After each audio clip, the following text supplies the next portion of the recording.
Have you ever seen a unicorn? You've probably interacted with one, maybe even today, if you've taken an Uber.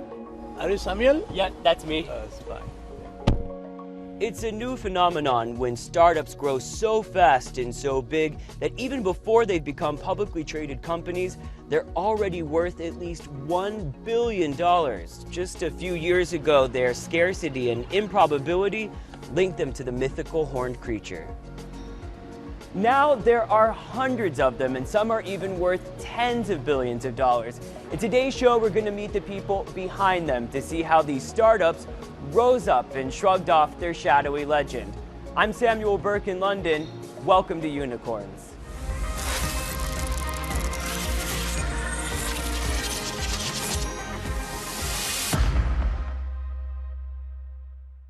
Coming up in the show, Claire Sebastian gets hands-on with the company aiming to make gourmet cooking at home fun. And I'll introduce you to the man who's moved international money transfers onto an app. First, a quality many unicorns share is a refusal to blink in the face of obstacles to their success. Vanessa Yurkovich meets the moguls who redefined how we shop for eyeglasses.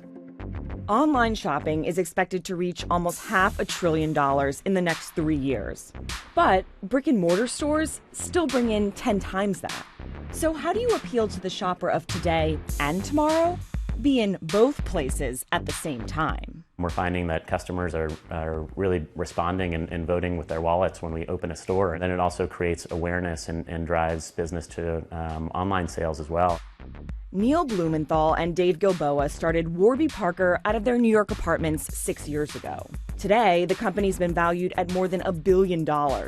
And in just 3 years, they've opened 31 stores in the U.S. and increased online sales. For the traditional optical shop, you walk in, the glasses are under a lock and key, they're behind the counter, out of reach, you can't interact with them. In our stores, we've used technology that we've built ourselves. So when you go to checkout, there's not a cash register. All of our sales associates have iPad minis, and they're using software that we've written to help you check out seamlessly. We're trying to use technology just to enhance customer experiences and really rethink the way that glasses are sold.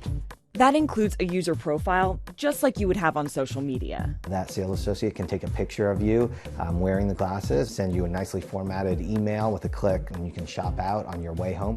According to Warby, 85% of people who go to their stores have been to their website first, and their online sales are still more profitable. You know, it's funny, in a few years, I don't think we're going to think about these businesses in terms of distinct channels of online and offline. So we just need to build a company that's adaptable regardless of the medium. If you're busy and don't want to cook, like me, Blue Apron is trying to make cooking at home fun and easy.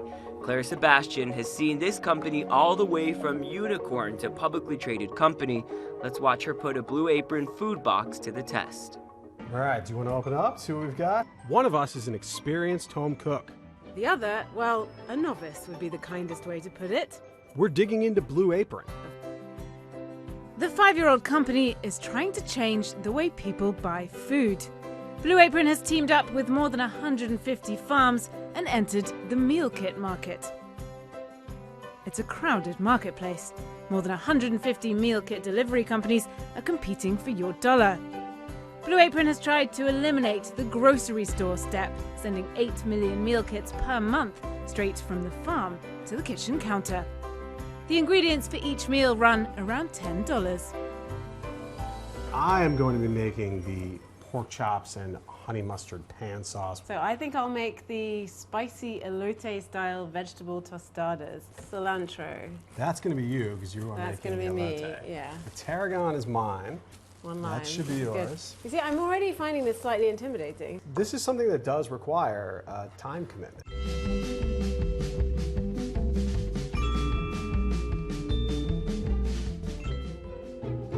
Just getting the carrots and onions and some olive oil. Well, I got my summer squash going in. Boy, I have to say, we're only about halfway through and I'm already exhausted.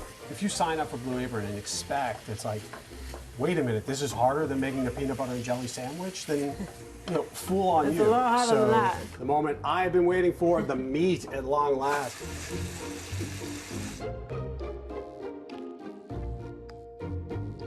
What do you think? Does it look like the picture? Let's see. I think, yeah. The question is, would you do it again? I would. For someone like me, I think it's just too much work. Despite their recipe packing a punch since Blue Apron's IPO a few months ago, investors have lost appetite for its stock, proof of just how tough it can be for unicorns in the real world of publicly traded companies. After the break, we meet the entrepreneur taking on the banks for your money transfers.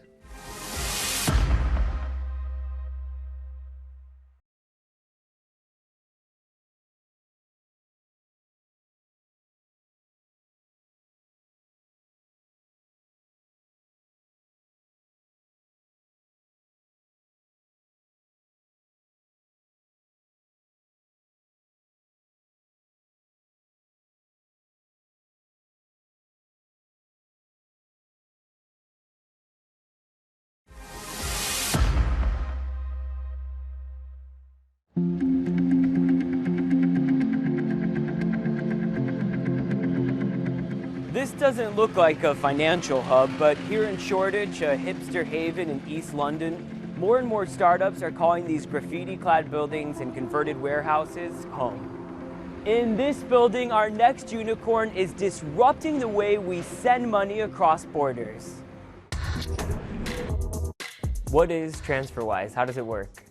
Transferwise is an online money transfer platform. We help people and businesses make international payments. And on average, how much are people paying to use Transferwise? Transferwise typically charges between 0.5 and 1% compared to banks charging between 5 and 10%. So here we are at your global headquarters in Shoreditch, London, which I always like to think of as the Brooklyn of London. How is this office a reflection of you and this company? We really try to create an atmosphere where people are free to do their best job and make sure it's a comfortable place, something which feels kind of, home is maybe a bit much given that it's work, but something that makes you feel comfortable so that you can focus on doing your best work. And it is true there's a sauna. I just checked it out. Are people really using that? Is the CEO using that?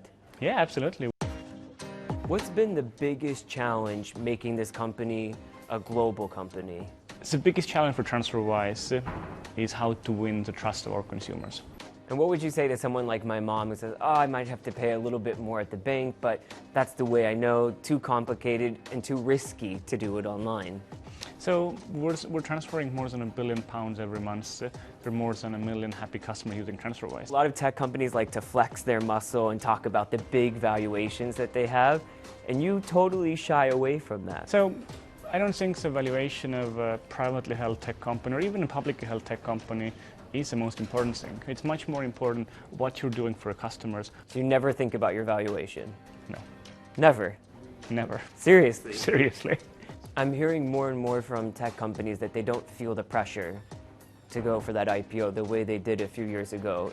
That's what I'm sensing from you too. You don't feel an urgent need to do it now. There's never been so much private capital available.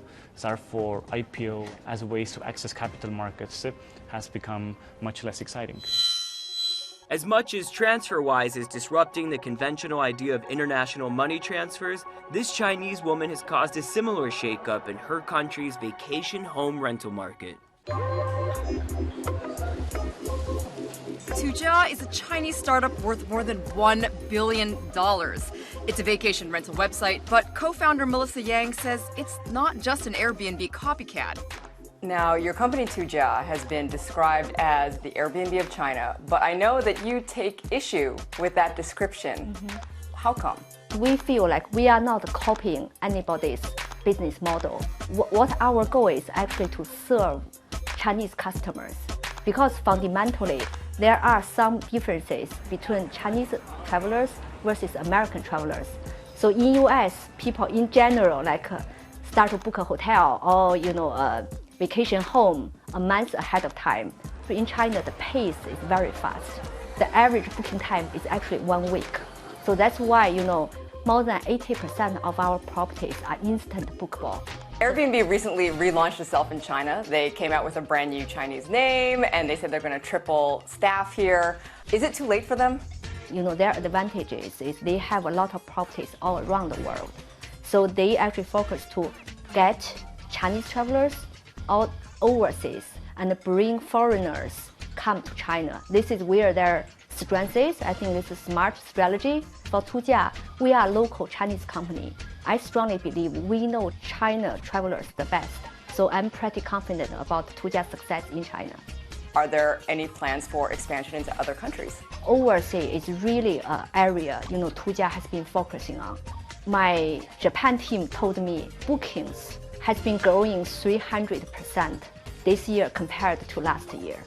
Airbnb is also going after outbound Chinese travelers, especially in Japan, which means this rivalry is about to go global. You can meet more entrepreneurs turning their startups into billion-dollar unicorns at cnnmoney.com/unicorns. I'm Samuel Burke in London. Thanks for joining us on the journey.